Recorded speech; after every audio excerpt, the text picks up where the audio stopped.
Selamat siang sahabat Warta Kota. Dari Cigombong, Kabupaten Bogor, kami melaporkan Menteri Lingkungan Hidup Hanif Faisal melakukan peninjauan ke lokasi Danau Lido yang dikeluhkan oleh masyarakat mengalami pendangkalan dan penyusutan area. Kunjungan ini dilakukan pada Sabtu 1 Februari 2025 siang. Dalam kunjungan ini, Menteri Hanif bertemu dengan perwakilan dari manajemen MNC Land, juga perwakilan stakeholder terkait yang berada di sekitar Danau Lido seperti pemilik restoran Apung, pemilik keramba, dan juga sejumlah perwakilan masyarakat. Nah, berdasarkan temuan dari Menteri Hanif, luas areal Danau Lido memang mengalami penyusitan dari sebelumnya 35 hektar dan kini hanya ada 11 hektar atau menyusut 24 hektar. Karena itu Menteri Hanif meminta kepada MNC Land sebagai pengelola kawasan ekonomi khusus Lido untuk mengembalikan area Danau Lido seperti semula, sehingga fungsi Danau Lido sebagai tempat serapan air bisa tetap berjalan maksimal. Dukungannya telah hadir di sini sepertinya, dan kami banyak-banyak terima kasih atas dukungan selama ini kepada kinerja Kementerian Lingkungan Hidup. Tentu di dalam pelaksanaan tugas kami tidak sepenuhnya bisa mengcapture seluruh permasalahan di lapangan, sehingga sekali lagi saya sangat berterima kasih adanya pengaduan masyarakat kepada kami, dan kemudian ini menjadi bekal kami untuk memonitoring lebih detail, mengevaluasi lebih detail fenomena pembangunan di seluruh tanah air. Tentu saya mengucapkan banyak terima kasih. Kami mungkin tidak mempunyai kemampuan yang cukup lebar untuk mengcapture semua permasalahan di tanah air, sehingga dengan adanya pengaduan ini menjadikan bahan kami untuk kami menentukan langkah-langkah kebijakan. Hari ini kita ada di Lido. Lido ini sebenarnya sungai buatan yang dibikin di zaman Belanda dahulu, danau. Jadi namun dengan demikian fungsinya sudah demikian vital.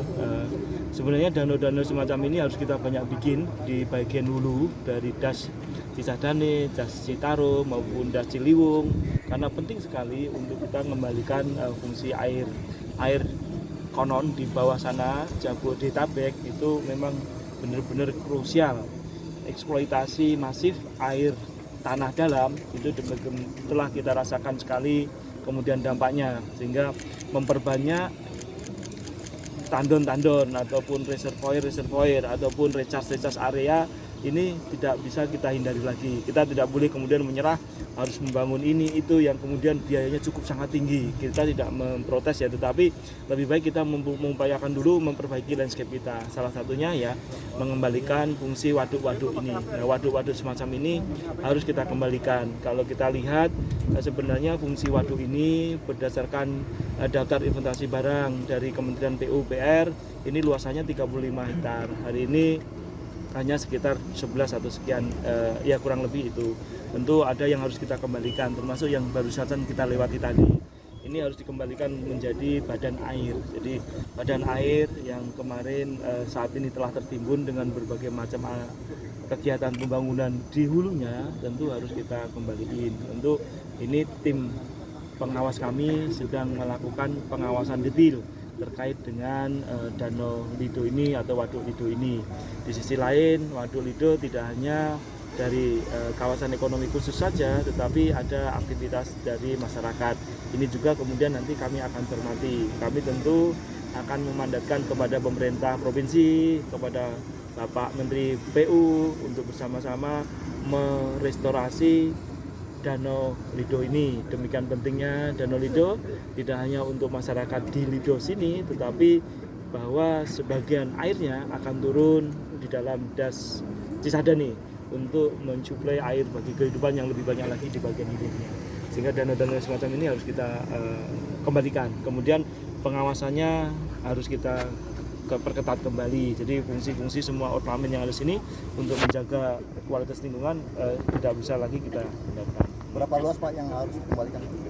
Proyeksi saya hampir 10 hektaran, nanti kami cek lagi. Tetapi hampir 10 hektaran lebih ini harus kita kembalikan menjadi badan air. karena memang fungsi hidrologisnya demikian sangat pentingnya itu. Sejujurnya semakin banyak tabungan-tabungan air kita di bagian hulu sangat baik untuk kemudian menyediakan air bagi kawasan di bawahnya. Jadi ini kalau bisa semaksimal mungkin kita restorasi, ya kita semaksimal mungkin kita akan mandatkan sesuai dengan data-data yang dimiliki oleh kita semua. Ya. Ada sanksi nggak, Pak, terkait penganggaran? Ya. Terkait penganggaran ada sanksi? Tentu di dalam konteks ini ada namanya paksaan pemerintah. Paksaan pemerintah akan dilakukan setelah tim pengawas melakukan tugasnya. Setelah itu ada tata waktu yang harus disepakati di dalam paksaan pemerintah ini. Nah, itu bagaimana paksaan pemerintah tidak dilakukan di dalam periode tertentu, maka kegiatan represifnya menjadi pilihan. Jadi ini kita pada masa kuratif itu penyembuhan. Jadi setelah penyembuhan tentu kalau ini tidak ditaati ya kita akan lakukan level berikutnya. Ya. Pada pemerintah daerah, Pak, sanksi pada pemerintah daerah. Ya, pemerintah daerah tentu pembinaan kita akan kita efektifkan.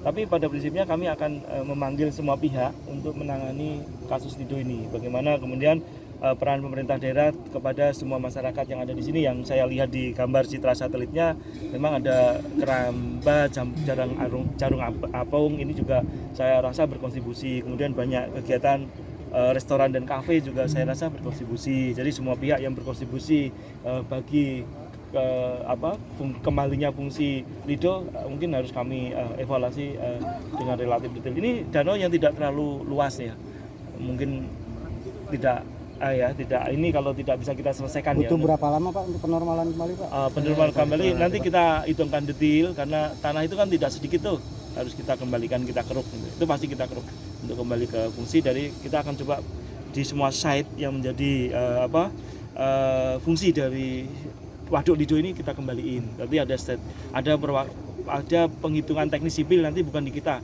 nanti teman-teman PUPR yang lebih berwenang ya Pak, BWS yang lebih berkompeten. Jadi nanti kami akan panggil berapa lama waktu diperlukan untuk menormalisasi ini. Ya. Artinya akan melibatkan instrumen terkait, Pak? Ada. Oh tidak, jadi kita lihat dulu apakah gedung itu berada di badan danau. Kalau ada di badan danau ya memang harus dibongkar, dikembaliin, dipulihkan ya. Tetapi kalau dia tidak di sini ya kita lihat aspek dari safeguard lingkungannya, dari kajian lingkungannya. Nanti kita akan review kajian lingkungan terkait dengan gedung-gedung ini. Jadi tadi saya udah tanya, ini udah lengkap belum, tapi nanti sudah, tapi nanti kita akan coba cek sudahnya itu seberapa gitu, dan ada aspek lingkungannya seperti apa pengendaliannya. Download Tribun X sekarang, menghadirkan lokal menjadi Indonesia.